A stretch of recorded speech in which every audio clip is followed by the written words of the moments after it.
ayos lang. Yan ang madalas kong sinasabi mula nang natuto akong magmahal. Ayos lang kahit sobrang sakit na. Kahit na hindi katanggap-tanggap. Martir na eh, anong magagawa ko? Nahulog na ako ng totoo. Papadudot, ako nga pala si Jeka, miyembro ng LGBT. Isa po kong tomboy at kasalukuyang 35 na. Sa edad kong ito ay maniwala ba kayo na isang beses pa lang akong nagmahal? At ito ay nangyari 5 years ago. Noong nakilala ko sa Facebook, ang noon ay 20 years old na si Veronica. Pero dumating si Veronica sa buhay ko na wala akong ibang ginawa kundi ang magtrabaho. Isa po akong stay out na kasambahay sa mag-asawang Chinoy. Isang beses lang sa isang buwan ang day off ko, kaya naman wala talaga akong oras na makahanap ng relasyon. Saka hindi naman talaga ako interesado. Iniisip ko kasi na wala namang seseryoso sa akin na babae. Ang katwiran ko ay baka dahil babae rin ako. Iwan din ako kalaunan dahil hindi ko kayang makabuntis. Lalaki pa rin ang pipiliin nila. Dahil darating ang araw na gugustuhin na nilang magkaanak. Yun ang takot ko, Papa Dudut, pero mas natakot ako noong naisip kong tatanda akong mag-isa. Kung lagi akong magiging takot sumubok magmahal. Kaya naman gumawa ako ng Facebook para doon maghanap ng magiging karelasyon na tatanggap sa akin. Sabi ng mga kaibigan ko ay madali raw doon makahanap. Basta mag-post lang ako ng mga picture ko na pangmalakasan. Yun nga ang ginawa ko at doon ko nakilala si Veronica. Tanggap niya ang pagiging tomboy ko. Masaya ako at masaya. Sobrang ganda ni Veronica para sa akin. Maliit itong babae at payat, morena at chinita. Nag-aalaga ito ng pamangkin niya na anak ng kapatid niyang single mom. Yun lang ang ginagawa niya mula noong natanggal siya sa trabaho niya sa isang grocery store. Masaya naman daw siya dahil sabi niya ay mahilig siya sa bata. Saka kahit paano ay binibigyan naman siya ng kapatid niya ng pera para pambili ng mga kailangan niya. Una pa lang ay nagkasundo na kaming dalawa ni Veronica. Kalog kasi ito kaya naman nawawala ang pagiging mahiyain ko. Siya rin ang madalas na nag-uumpisa ng usapan. Kaya hindi kami nauubusan ng pagkikwentuhan. Madalas nga rin kaming nagvi-video call kahit nga habang naglalaba ako ng damit ng mga amo ko ay kausap ko siya. Dahil doon ay nagkamabutihang kaming dalawa at naglakas ng loob na ligawan na siya. Hindi na nga niya ako pinaligaw sa totoo lang at sinagot na niya ako. Nagulat nga ako, Papa Dudut. Sabi ko sa kanya, liligawan ko siya para masubukan ko namang manligaw. Dahil yon ang unang beses na gagawin ko yon kung sakali. Pero tumanggi siya. Hindi na raw kailangan noon dahil gusto naman daw niya ako. Sobrang saya ko noon, Papa Dudut. Ganito palang pakiramdam ng nagmamahal. Totoo nga ang sinasabi nila na kapag naranasan mo na ito, ay ayaw mo nang tigilan pa. Nung 4 na buwan na kaming magkarelasyon ay napagpasyahan naming magkita na. Siyempre pinaghandaan ko yon. Mula sa ipon ko ay bumili ako ng t-shirt at maong sa Divisoria. Pati bagong rubber shoes ay bumili na rin ako, yung tig 300 piso. Ngayon lang ako nakabiling muli ng bagong damit at sapatos. Nangihinayang kasi ako dati na bumili ng gamit ko dahil iniisip ko na luho lang yon. Pinagtitiisan ko ang mga lumang damit ko at ang pinaglumaang damit ng amo kong lalaki na ibinibigay sa akin. Mas importante kasi sa akin na makaipon lalo na sa akin umaasa ang pamilya ko sa Cebu. Pero sa unang pagkakataon ay napaggastos ako sa damit. Gusto ko kasing maging presentable sa harapan ni Veronica. Nakahingi pa nga ako ng tulong sa anak ng amo kong babae para naman hindi nakakailang tumabi sa kanya kapag magkasama na kami. May dala din akong 2 pulang rosas na binili ko. Sabi kasi niya gusto raw niya ng bulaklak kaya kumuha ako. Nauna ako sa fast food kung saan kami magkikita. Balik na nga ito ng 30 minutos at nang dumating na siya ay nagulat ako sa aking nakita.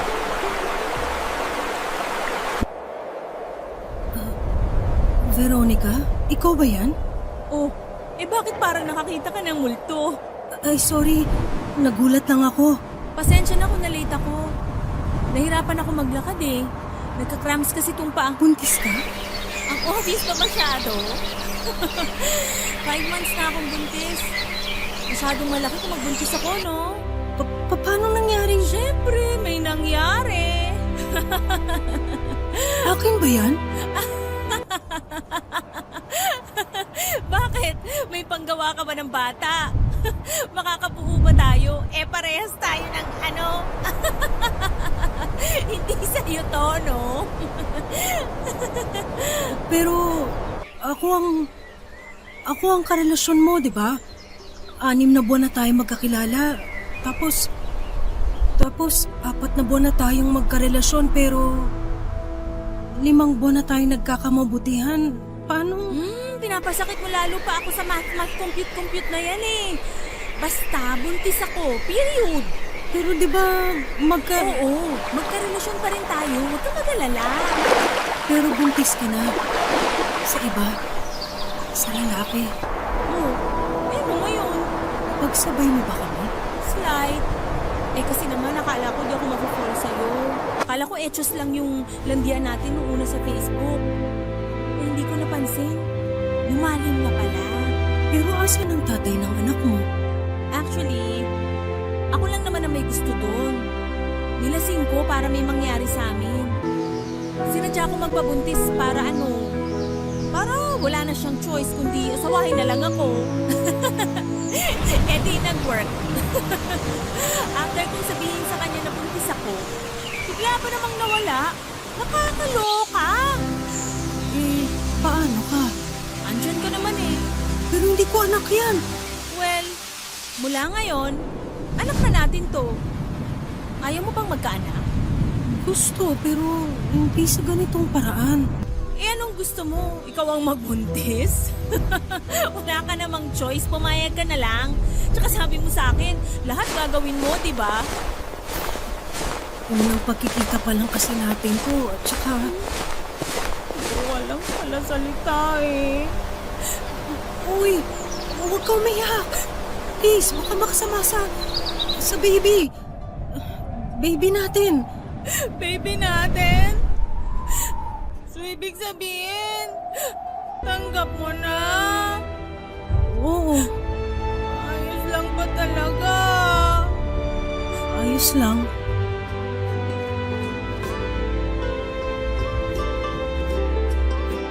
Naging instant tatay ako bigla sa magiging anak ni Veronica.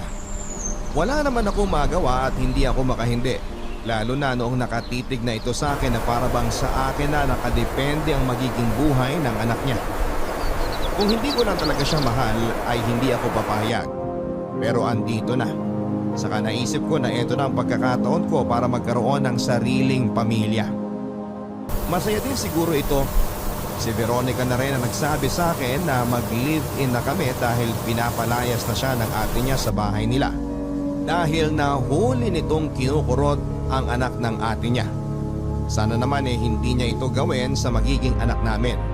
Baka naman hindi, anak niya yun eh. Sa bawat pagdaan ng araw ay naging masaya naman ako sa piling ni Veronica. Napapatawa niya ako ng todo at napapasaya kahit na madalas ay para akong ginagawa nitong alila sa sarili kong bahay. Nasa bahay lang ito madalas at nagpi-Facebook. Dahil nga walang wifi ay humihingi ito ng pang-load sa akin sa pang-araw-araw para may pang-data. Sa ipon ko pa nanggagaling ang pinang-load niya dahil hindi naman arawan ang sahod ko sa mga amo ko. Sa gabi pagka-uwi ko ay madadatnang kong madumi at magulo ang bahay. Wala ring nalutong pagkain o kahit sana ay nakapagbukas man lang ng sardinas. Nakahilata pa rin siya sa kama at nagfe-Facebook. Hinayaan ko na lang at hindi ako umiimik pa. Ako pa rin pala ang gagawa ng mga gawaing bahay kahit nakikita niyang nag-aayos na ako ay hindi pa rin siya magkusang tumulong. kapag nararamdaman niya ang pananahimik ko ay siya pa ang magagalit at sinasabing masama ang loob ko dahil hindi siya gumagalaw sa bahay. Ang rason niya lagi ay buntis siya at maselan ang pinagbubuntis niya.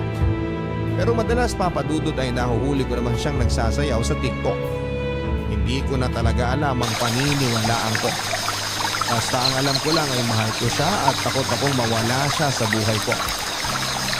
Mabilis na lumipas ang buwan at ayon nanganak na nga si Veronica ng isang malusog na lalaking sanggol.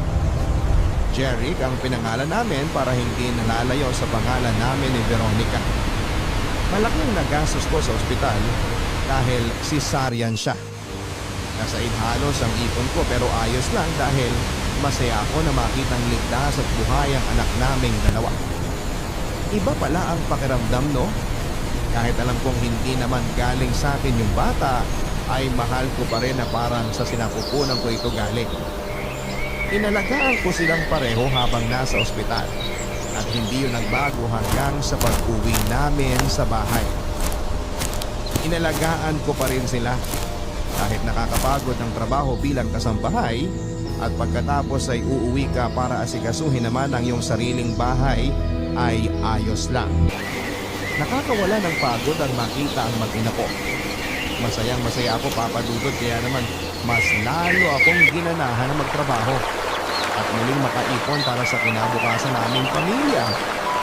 Hanggang isang araw.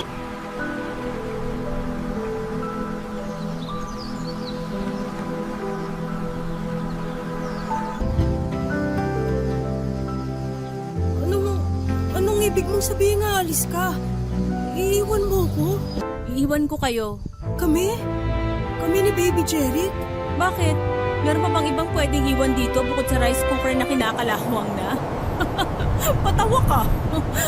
Veronica, bakit? Ayoko na eh. Ayaw mo na sa akin? Sa inyo ng anak ko. Pero anak mo yun, Veronica. Pwes ngayon, anak mo na siya. Nakakapagod yung batang yan. Nakakapagod maging ina. Paano bang mapapagod ka? Ako na nga nag-aalaga sa bata. Kahit nga ang padidihin siya, hindi mo magawa. Siyempre, ayoko namang masira ang dibdib ko, no? Kaya nga kahit mahal ang gatas niya, bumibili pa rin ako para may mainumin siya. Sinusumbat mo ba yan? Hindi siya sinusumbat. Gusto ko lang malaman mo na mahal ko ang anak natin. Mahal kita. Mahal ko ang pamilyang to at ilalabang ko to. Sus me? Huwag mong lumaban-laban kasi wala ka na rin magagawa. Ayoko na talaga, I swear. Hindi mo na ba ako mahal? Gusto mo ba talagang marinig ang sagot ko dyan? Veronica! Di mo ako madadaan sa paawa-awa, epek mo na yan. Nakapagdesisyon na ako. Ayoko na, tapos na tayo. Sa'yo na yung anak ko.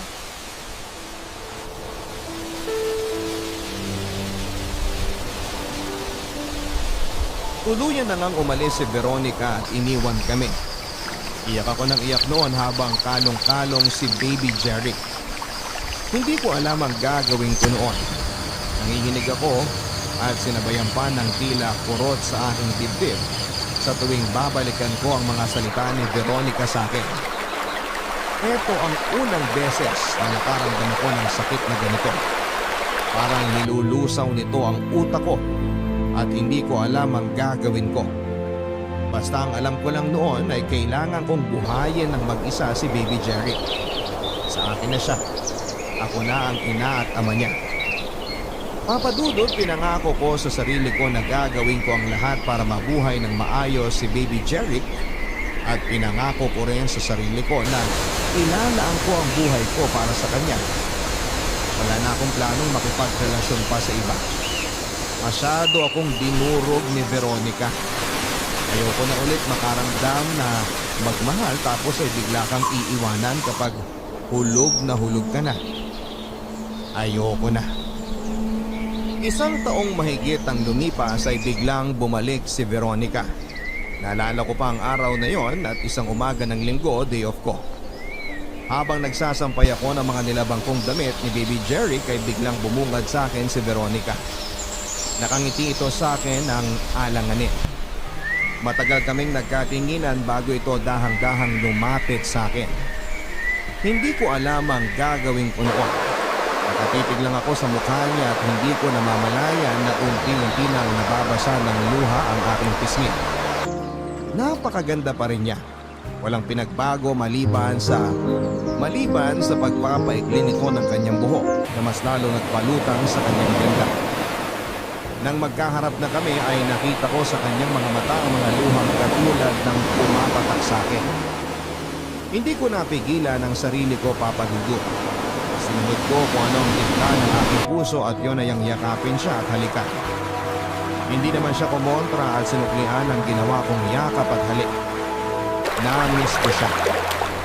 Araw-araw mula nang umalis siya ay lagi ko pa rin siyang naiisip at sa gabi ay iniiyakan ko ng tahimik.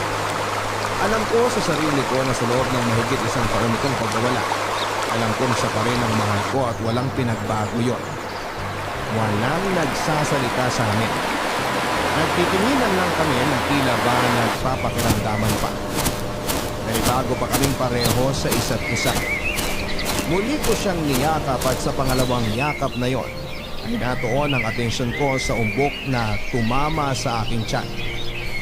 Umalas ako sa pagkakayakap sa kanya at pinagmasdan ang kanyang mukha papunta sa kanyang tiyan.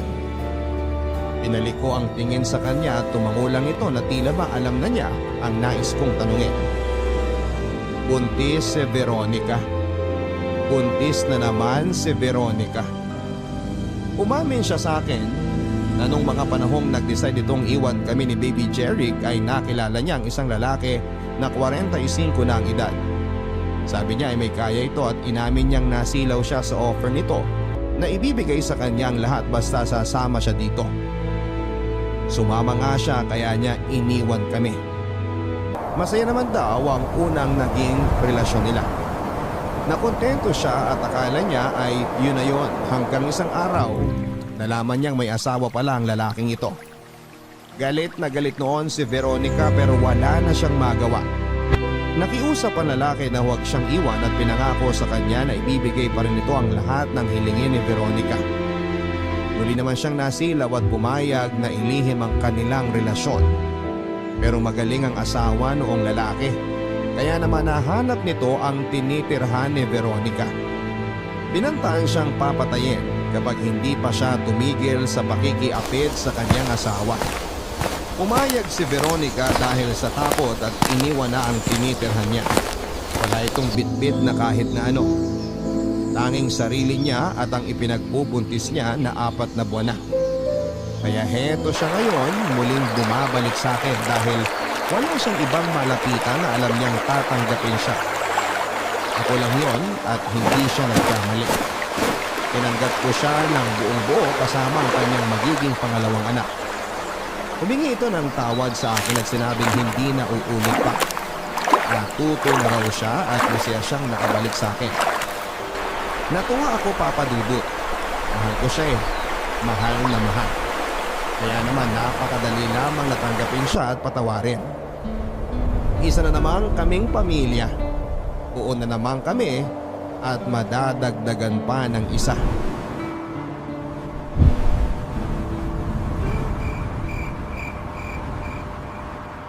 Oh, bakit di ka pa matulog? Gabing-gabi na. Namang hindi maganda sa pinagbubuntis mo ang pagpupuyat, diba? Wala lang. Di lang kasi ako makatulog. Gusto mo bang timplahan kita ng gatas? O may gusto ko bang kainin? May kanin pa dyan. Kung sakaling ayaw mo yung ulam na tortang talong, pwede namang kitang bilhan dun sa labas ng gusto mo. Ano bang? Salamat, Cheka. Di pa nga kita nabibilan ng pagkain na gusto mo eh. Nagpapasalamat ka na agad dyan. Alam mo kung anong ibig kong sabihin.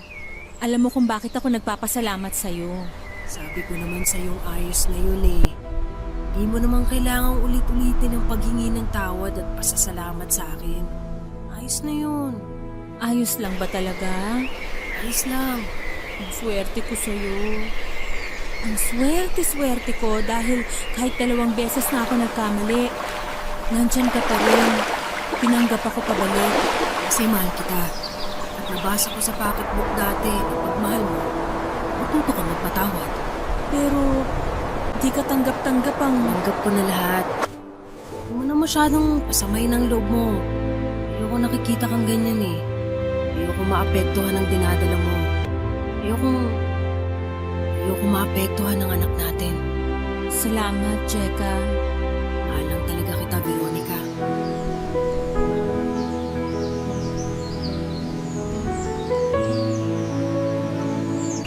Nakita ko ang pagbabago kay Veronica. Kung dati noong ipinagbubuntis pa niya si Baby Jerry ay hindi ito halos gumagalaw at tumutulong sa bahay, pero ngayon ay siya na ang gumagawa ng karamihan ng gawaing bahay. Maliban sa paglalaba dahil sabi ko, ako na ang gagawa noon. Naging masaya kaming pareho sa pagsasama namin. Mas lalo ko tuloy siyang minahal ngayon, Papa Dudut, dahil sa nakita kong pagbabago sa kanya. Naisip kong tamang-tama talaga ang desisyon kong tanggapin siyang muli sa buhay ko. Lumipas pa ang mga buwan at isinilang niya ang kanyang ikalawang anak, o mas magandang sabihing ikalawa naming anak. Babae naman ito, kaya naman natuwa kaming pareho dahil meron na kaming lalaki, meron na rin kaming babae. Pinangalanan namin siyang Gina. Ito raw dapat kasi ang ipapangalan kay Veronica noong pinanganak siya. Pero naudlot lang, kaya ngayon ay ipapasa na niya sa kanyang unang anak na babae. Masayang-masaya kami noon dahil pakiramdam namin ay kompleto na ang pamilyang matagal naming pinapangarap, lalo na ako. Mas ginanahan ako magtrabaho para sa kanila. Tumanggap na rin ako ng ibang sideline tulad ng pagbebenta ng biko at mane sa mga kapitbahay namin. Kailangan din kasi namin ng dagdag na kita dahil alam namin na talagang mas malaki na ang gastos ngayong dalawa na ang anak namin. Si Veronica naman ay nagkusang maghanap ng trabaho at natanggap ito bilang tagaluto ng pagkain ng mga construction worker malapit sa amin.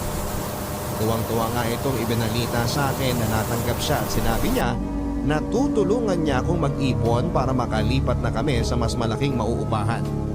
Dahil para na kaming sardinas na nagsisiksikan. Ang daming plano ni Veronica. Natuwa ako dahil lahat ng iyon ay para sa aming pamilya niya. Pero nagkamali ako. Masyado akong natuwa na hindi ko naisip na posible palang maudlot ang mga ito. Lumipas ang halos 2 taon at tuloy-tuloy pa rin sa trabaho niya sa construction itong si Veronica. Gabi na rin halos itong umuwi at madalas ay pagod na. Maaga din siyang umaalis ng bahay. Awang-awa nga ako sa kanya, kaya sabi ko kung hindi na niya kaya mag-resign na siya. Ako na lang ang gagawa ng paraan para madagdagan ang kinikita ko, pero laking gulat ko nang sigawan niya ako. Wala naman akong masamang sinabi pero minasama niya yon.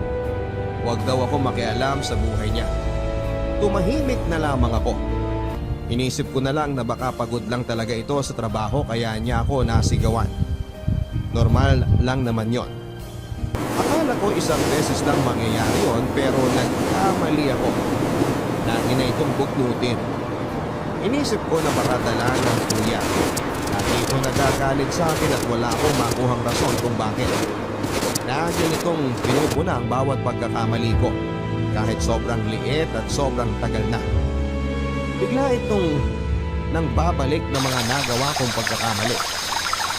Nalilito ako sa inaasal niya. Nakaramdam din ako ng panlalamig sa kanya. Halos hindi na nga ako nito matignan. Kapag kumakain na kami ay nakayuko lang ito madalas at hindi tumitingin sa akin.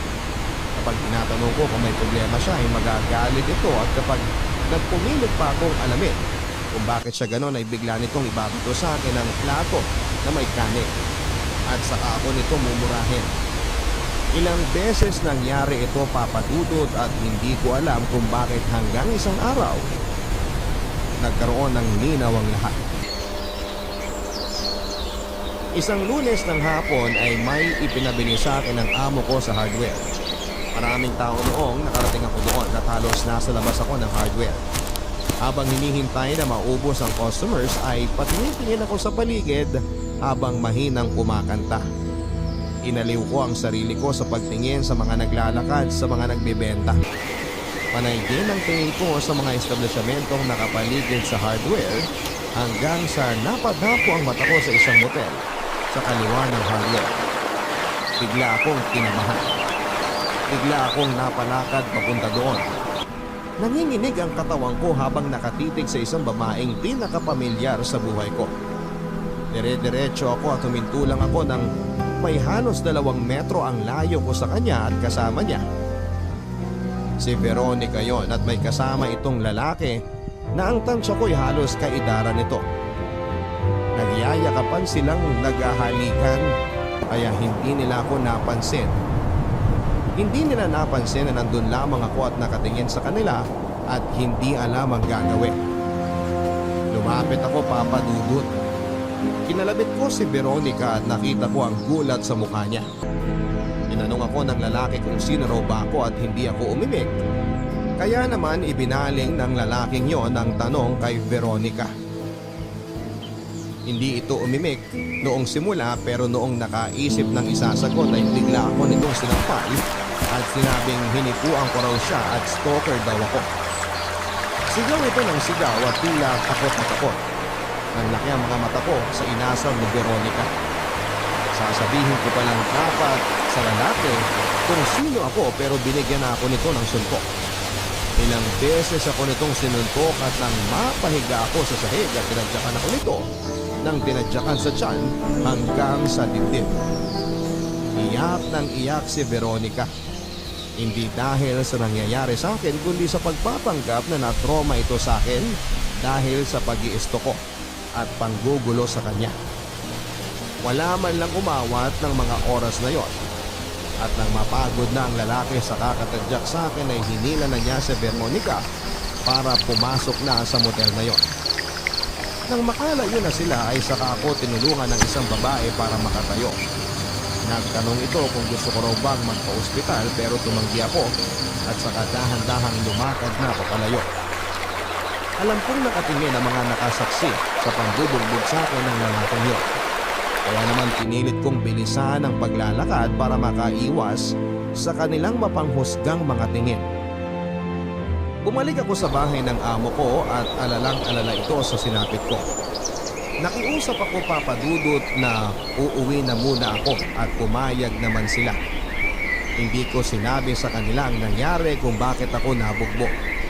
Kailangan ko munang makausap si Veronica.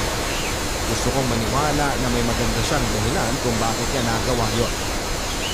Tumaan ako sa kapitbahay namin na nag-aalaga sa mga anak namin ni Veronica. Nagulat sila dahil maaga akong umuwi at puro galos. Gusto nilang linisan ang mga sugat ko at dampian ang mga pasako ng yelo pero tumanggi ako. Inabot ko ang bayad ko sa kanila para sa araw na yon ng pag-aalaga nila sa mga anak namin ni Veronica. Umuwi ako at saka inasikaso muna ang mga bata kahit sobrang sakit na ng aking katawan. Nagawa ko pang magluto ng hapunan. Alam kong pauwi na rin si Veronica. Baka gutom na siya. Ayokong magalit siya lalo sa akin kapag nadatnan niyang wala siyang makakain.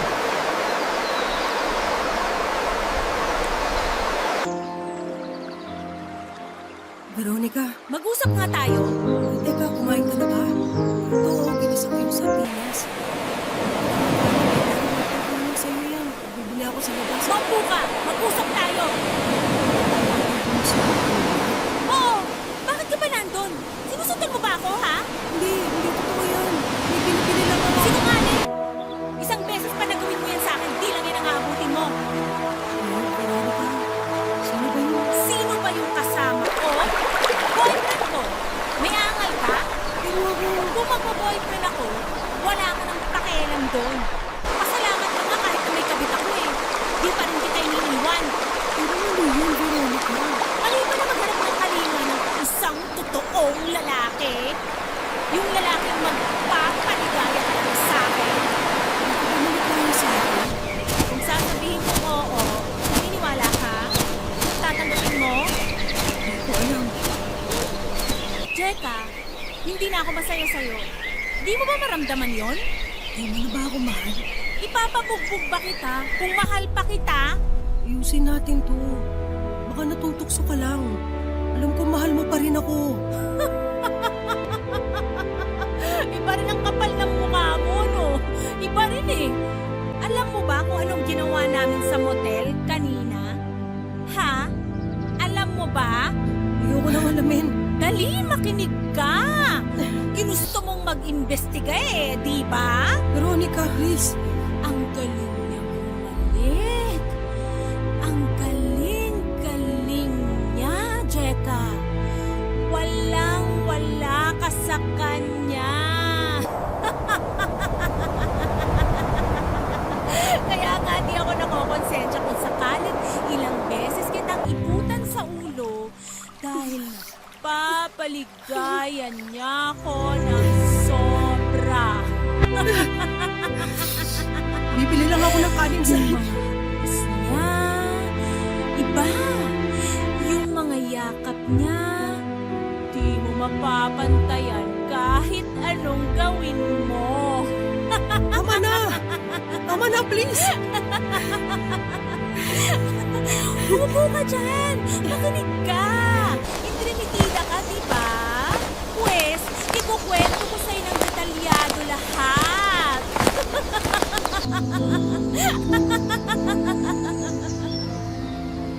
Pinilit niya akong paupuin habang kinikwento kung paano siya kinaligayan ng lalaking yon habang nasa motel sila.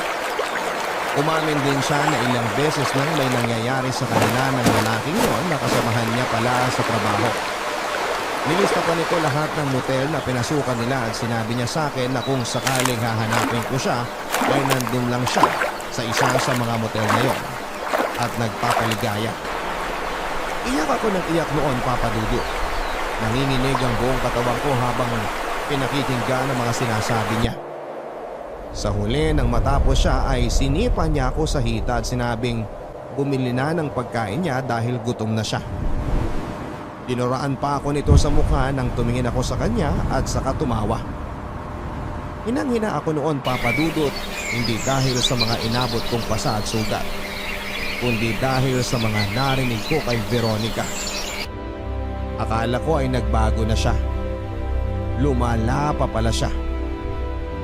Nagtuloy-tuloy ang relasyon nila ng lalaking yon, Papa Dudut. Wala akong imik sa lahat ng ginagawa niya. Minsan gusto ko na lang umalis at kunin ang mga anak namin, pero anong karapatan ko para gawin yon? Hindi ako ang nagluwala sa mga batang kinikilala ko na ring mga anak. Higit kanino man ay si Veronica ang may karapatan sa kanila. Isa pang dahilan kung bakit hindi rin ako makaalis ay dahil mahal ko pa rin siya kahit ganito na ang ginawa niya. Tiniis ko na lamang sa tuwing nagpapaalam ito sa akin para sabihing mag-check-in sila ng boyfriend niya. Tinitiis ko na lamang kapag umuwi ito at dikit na dikit ang amoy ng pabango ng lalaki sa kanya. Tinitiis ko na lamang habang pinaparamdam nito sa akin na masayang masaya siya sa bago niya at wala na akong puwang sa buhay niya. Tinitiis ko na lamang lahat, lalo na kapag inuuwi niya ang lalaki doon at doon pa mismo natutulog. Sinabi na nito ang tungkol sa aming dalawa ni Veronica at tanggap nung lalaki na kasama na siya sa relasyon naming dalawa. Hindi man lang nagsorry sa akin yung lalaki noong malaman niya na ang tomboy na binugbog niya ay ang totoong karelasyon ng girlfriend niya.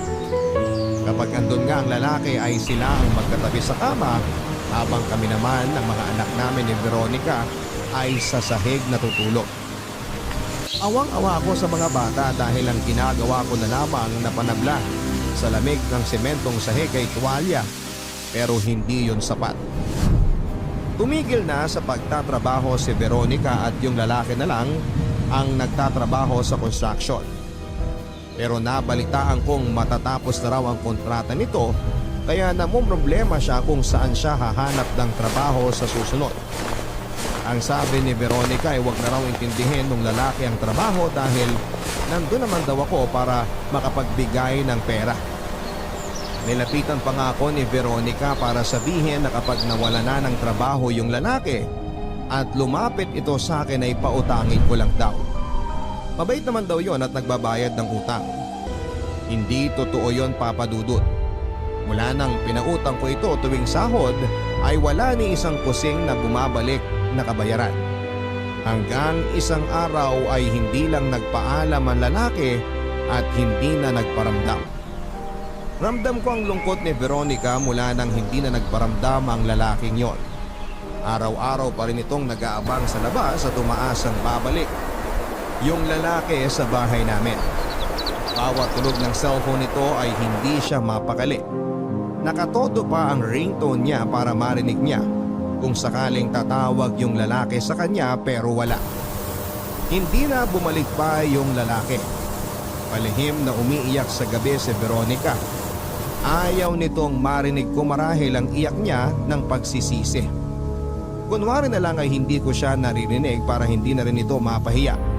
Pero sa totoo lang ay sinasabayan ko na rin siya ng pag-iyak dahil nasasaktan ako na nasasaktan siya. Nasasaktan ako na may iniiyakan siyang iba. Samantalang ando naman ako. Ando naman ako na mahal siya at hindi siya paiiyakin kahit kailan. Pero parang hindi niya ako makita. Ando naman ako noong simula pa lang pero bakit para lang akong kasangkapan sa bahay na dinadaan-daanan lang ng paningin niya.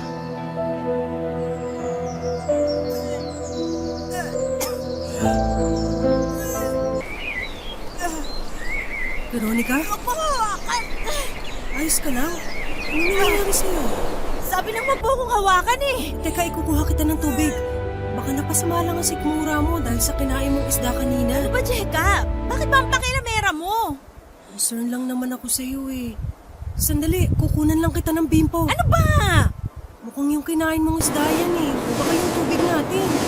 Kasi medyo ibang lasa eh. Sa iba kasi ako bumili. O kaya baka... Ano ka ba? Ganyan ka ba talaga? Katanga? Veronica, Susuka ako dito, pero ang iniisip mo dahil sa kinain kong isda? Dahil sa tubig? Talaga bang tanga ka at di mo alam kung anong nangyayari sa akin? hindi ko... Buntis ako! Buntis ako! Veronica? At kasalanan mo to! Ikaw may kasalanan nito! Walang dapat sisihin! Ikaw! Bakit ako? Eh kung lalaki ka lang sana, kung sana nakakabuntis ka, eh di sana di na ako naghahanap ng iba pang lalaki dyan. Inutil ka kasi. Hindi ka kasi lalaki. Anong mapapala ako sa'yo? Sabihin mo nga. Pero kaya naman kitang mahalin higit sa may bibigay ng mga lalaking pinili mong makasama eh. Di mo kayang higitan ng pagmamahal ng isang lalaki. Di mo alam kung paano magmahal ang isang lalaki. Kaya huwag kang magsalita dyan na akala mo napakadakila ng pagmamahal mo. Huwag kang magsalita dyan na akala mo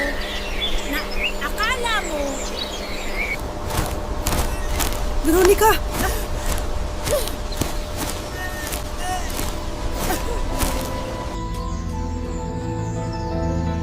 Kumpirmadong buntis nga muli si Veronica at sa huling nakarelasyon nitong lalaki ang nakabuntis sa kanya. Sinubukan naming hanapin ang lalaking yon pero nabalitaan na lang namin sa dati nilang katrabaho na umuwi na raw sa Davao. Wala nang natapos ang kontrata sa trabaho dahil pinauwi na ng asawa niya. Papadudot, may asawa din ang lalaking yon at ngayon lang din namin nalaman ni Veronica. Tulala noon si Veronica at alam kong kinagulat niya ang nalaman niya. At alam kong sobra itong nasaktan dahil sa panluloko sa kanya ng lalaking yon. Pero nangyari na. Ando na. Nagkamali na naman siya pero sabi ko naman sa kanya na tatanggapin ko siya. Handa akong akuing muli ang dinadala niya. Hindi ito umiimik. Halatang pinoproseso pa nito lahat ng mga nangyayari sa kanya. Halos hindi ito kumain mula nang nalaman niya ang tungkol sa lalaki. Ako ang nahihirapan dahil bukod sa mga anak namin ay kailangan ko rin siyang alagaan. Hindi na muna ako pumasok sa trabaho at nakiusap ako sa mga amo ko na pansamantala muna akong hindi papasok dahil kailangan ako ng asawa ko. Mabuti na lang at maunawain sila. Hindi na nga rin nila kinalpasan ang sahod ko sa mga araw na hindi ako pumasok dahil naiintindihan nila ang sitwasyon ko. Tinutukan ko ang pag-aalaga sa pamilya ko na kahit nagkakasakit ako ay tuloy-tuloy pa rin ako.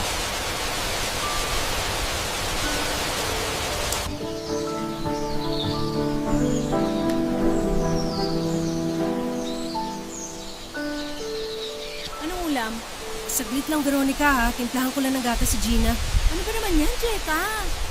Anong oras na? Gutom na ako. Sorry. Medyo nagka-problema lang kasi kanina sa mga bata eh, kaya... Huwag ka na maglason. Magluto ka na lang. Oo, ito na. Ano na naman yan?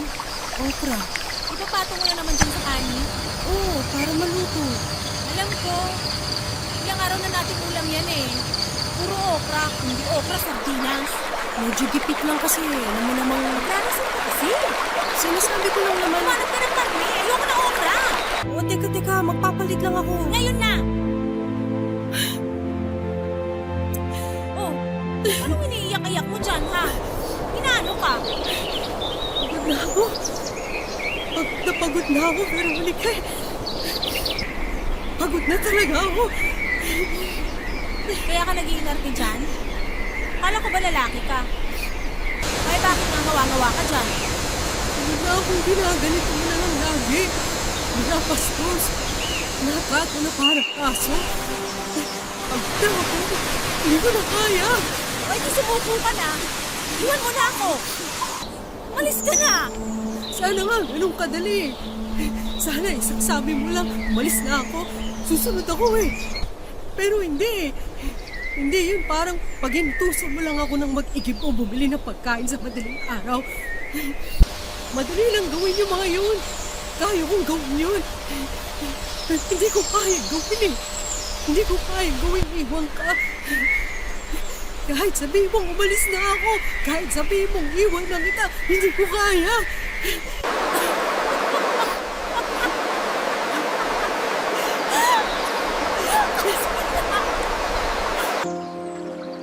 Kasi nga tanga ka eh. Tangang tomboy. Paano mo pa ang aso kung makasunod sa akin eh? Uy, mamamatay ka. Bakit kita, Veronica?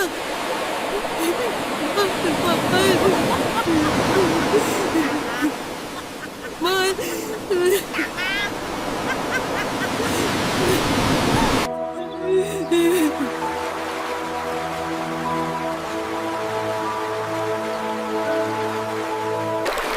Nagkaiyakan kami noon ni Veronica. Nagkayakapan at humingi ng tawad sa isa't isa. Papadudot natapos ang gabing yon nang magkasundo kami na iwan sa nakaraan ng mga nagawa naming pagkakamali sa isa't isa. Nangako ito sa akin na hindi na ito uulit sa mga ginawa niyang pagkakamali natin. Nangako ito sa akin na ibibigay nito ang respetong matagal ko nang hinihintay na ibigay niya. Maniwala ako sa kanya at patuloy akong maniniwala. Ganoon naman siguro, Papa Dudut, kapag nagmamahal ka, hindi ba? Magtitiwala ka. Maniniwala ka. Hindi mo siya susukuan kasi naniniwala ka na andun pa rin sa loob niya yung taong minahal mo noong simula. Naniniwala ka na hindi naman yon nawala at nandyan lang yon. Kailangan mo lang hanapin sa kanya. Nagtatago lang ito pero hindi ibig sabihin ay hindi ito magpapakita pa sa'yo. Naging maayos muli si Veronica sa akin. Gusto nitong panindigan ang pagbabago niya at pangako niya sa akin na hindi na ito magkakamaling pumatol muli sa ibang lalaki. Nadala na raw siya sa mga nangyari sa kanya sa nakaraan at hindi na niya hahayaang pang maulit ito. Alam na raw niya na ako ang taong dapat na kapiling niya at papadudot. Sa totoo lang ay lumaki ang puso ko sa mga sinabi niyang yon. May pinuntahan ang pagtitiis, pagpapatawad at pagtanggap ko sa kanya sa mahabang panahon. Ngayon ay makakapamuhay na kami ng maayos.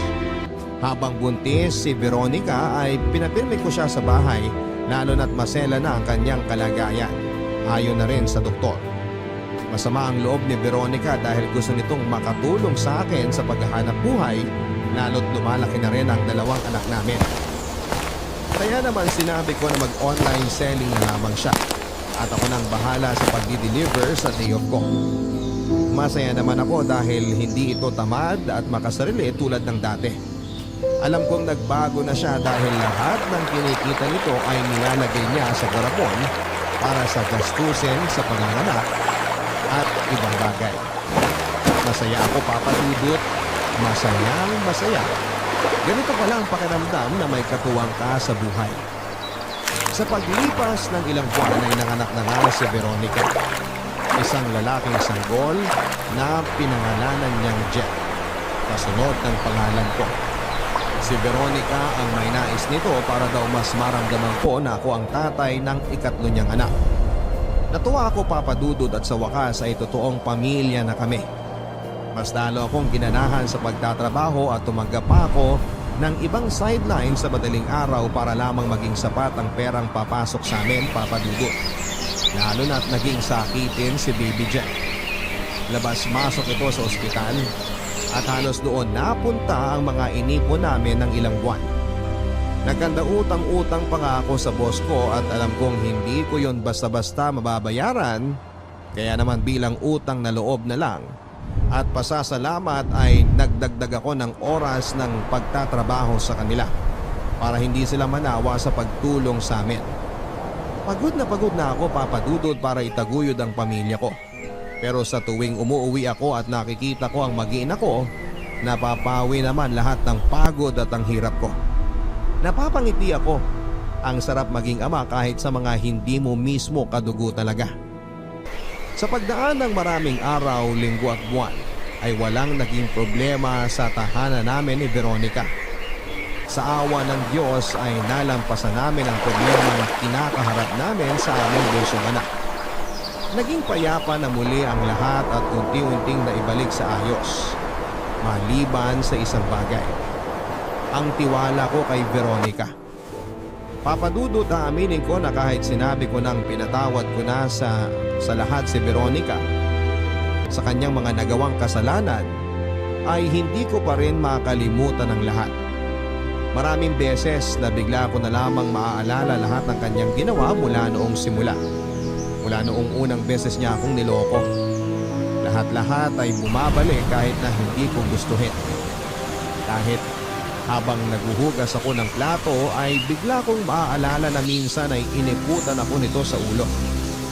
Naaalala ko ang mga panahong nagpakatanga ako sa pagtanggap sa bawat pagkakamali niya. Kapag napapapikit ako ay nararamdaman ko pa rin ang mga pasang minsan ay tinamo ko noong panahong pinabugbog ako nito sa kanyang kalaguyo. Napapaluha na lamang ako habang paulit-ulit kong naririnig ang mga sinasabi nito dati na wala akong kwenta.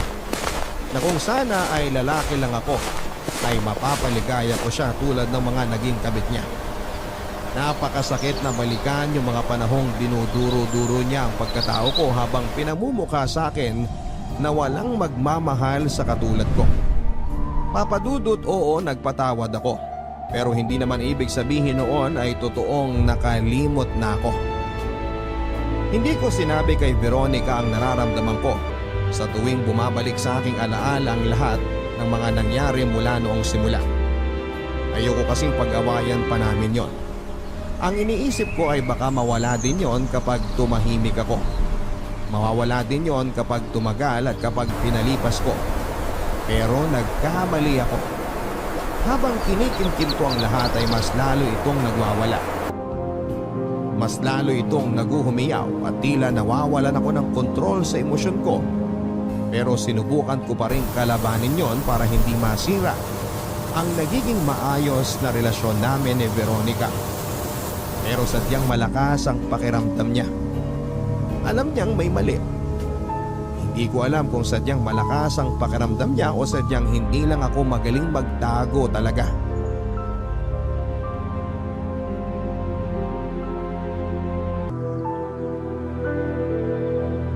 May problema ba? Ha? Kanina pa ako kwento ng kwento rito, parang wala kang narinig eh. Naginig ako. Anong sinabi ko? Yung sa vitamins nila, Baby Jet? Kahapon pa natin usapan yun. Hindi natin pinag-usapan ulit yun. Sinasabi ko kanina pa na kinukuha tayong magninang ng ate ko sa bunso niya. Ako'y tatanong ko muna sa'yo kung papayag ka. Bakit hindi na lang ikaw ang magdesisyon? Siyempre dapat kasali ka sa pagdedesisyon. Tayong dalawa ang kasali rito eh. Di lang naman ako. Ikaw na sana ang nagdesisyon. Hindi mo na kailangang hintayin pa ako. Kailangan siyempre. Ikaw ang... Nakakapagtaka na biglang gusto mong tanungin ang desisyon ko sa bagay na yan. Samantalang dati, sanay ka na gawin lahat ng gusto mo kahit ayoko.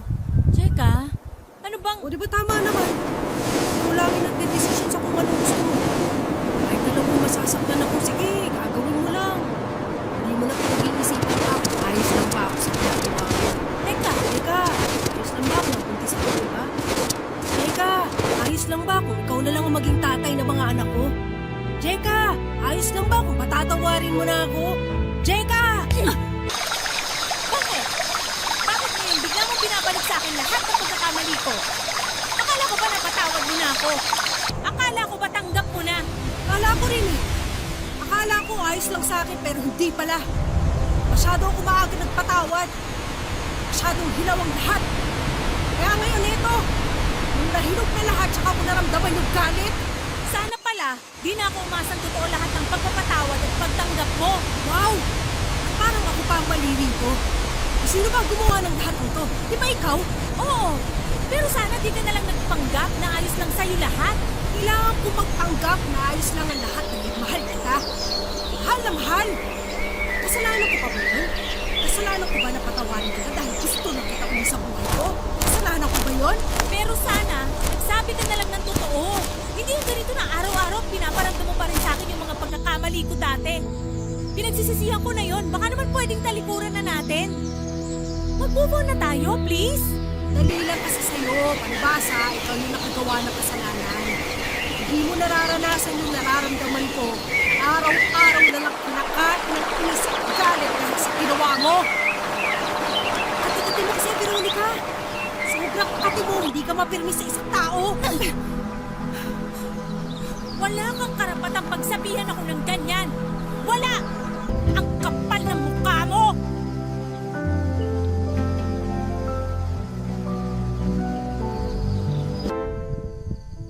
Umalis si Veronica sa bahay at iniwan muli sa akin ang 3 anak namin.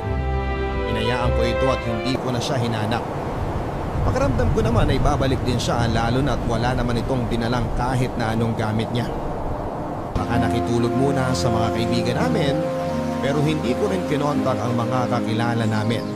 Ayokong lumaki ang ulo niya at isiping hindi ko siya kayang mawala sa buhay ko dahil papadudot. Handa na ako kung sakali mang hindi na siya bumalik pa. Sapat na sa akin ang 3 anak na iniwan niya. Oo, andun pa rin ang pagmamahal ko sa kanya. Pero sa paglipas naman siguro ng panahon ay mawawala ito.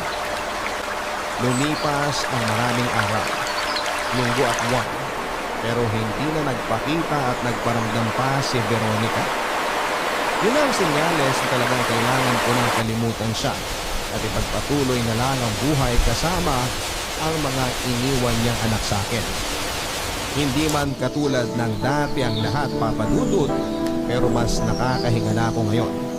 Sapat na sa akin ang mga anak ko na lamang ang kasama ko at minamahal.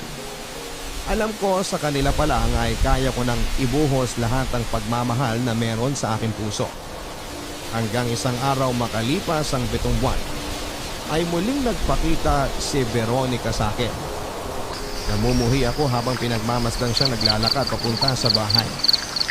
Namumuhi ako habang inaalala na ganito rin ang eksena niya noong mga panahong iniwan ako nito para sa ibang lalaki at bumabalik para tanggapin ko. Ganitong ganito yon at walang pinagbago.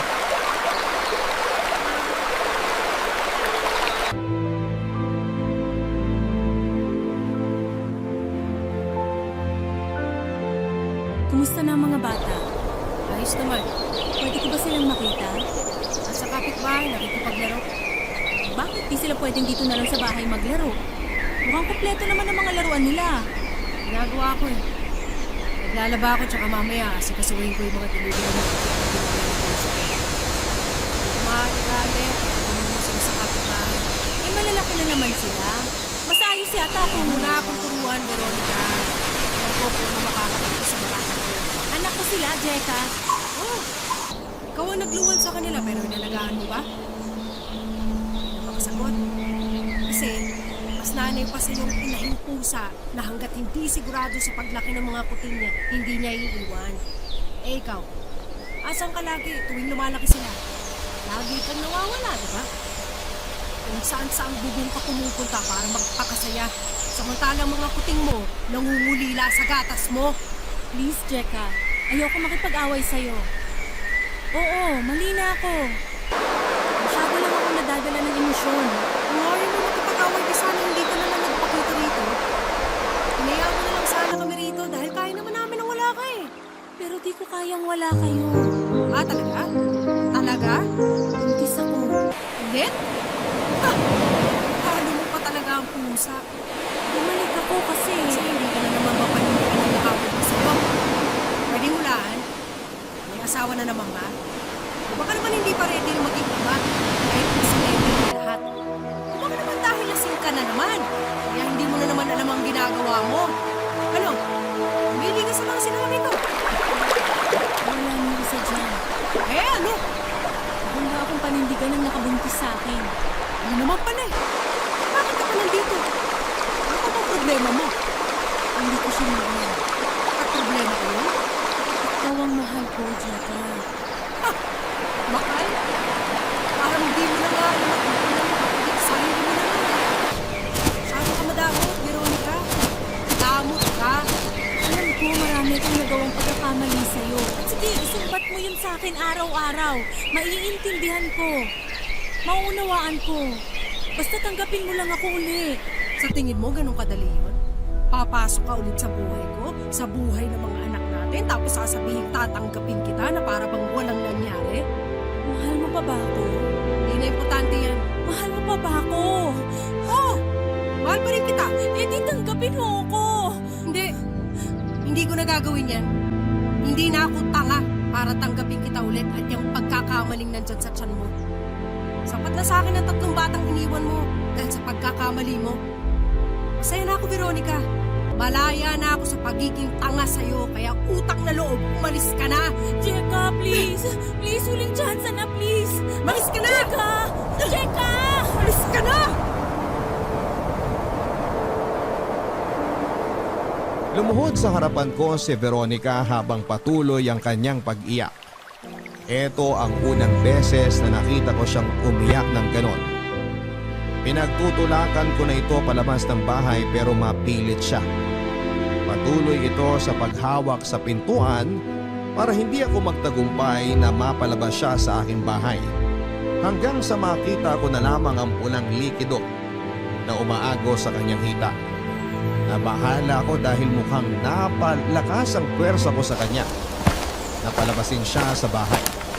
Humingi ako ng tulong sa mga kapitbahay para makakuha ng masasakyan at madala agad siya sa ospital si Veronica. Sa ospital ay nakahinga ako ng maluwag nang malaman kung ayos lang ang pinagbubuntis niya. Nadala lang ng stress at pagkapwersa ang nangyari.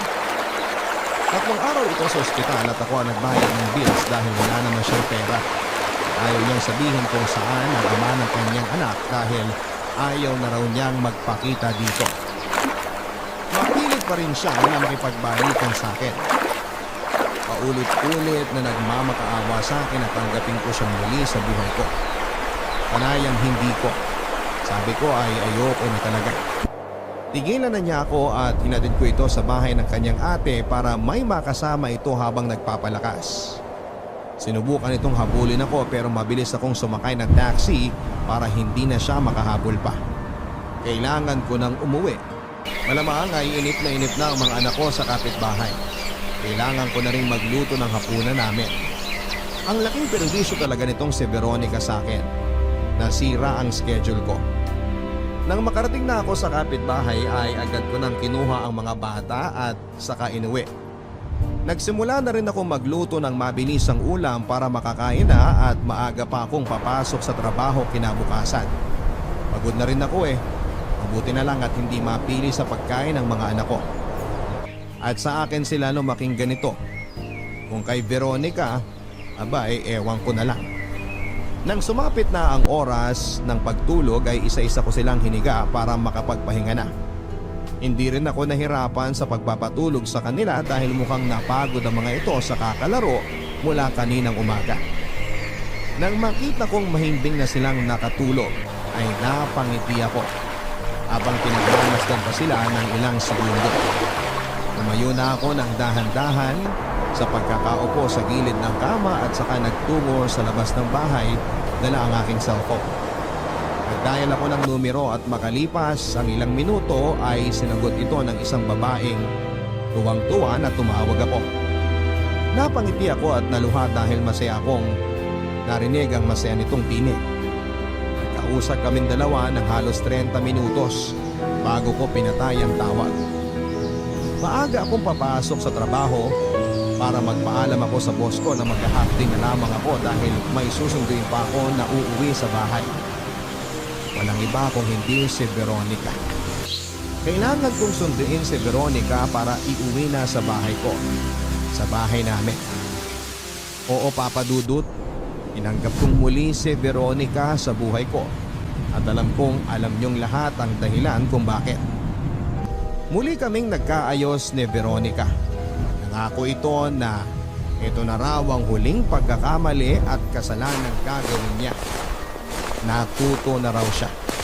Naniwala ako at alam kong totoo naman ang sinasabi niya at pagkakatiwalaan ko siya.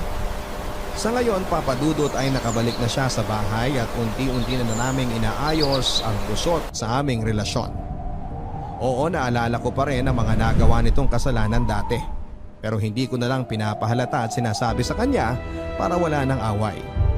Gusto ko nang maging maayos ang lahat at talikuran ang mga ala-alang yon. Handa na ako sa bagong simula kasama si Veronica at ang mga anak namin na ilang buwan na lang ang kailangang hintayin at muli na naman kaming madadagdagan pa ng isa pang anghel na magpapasaya sa aming tahanan. Maraming salamat, Papa Dudut, sa pagbasa ng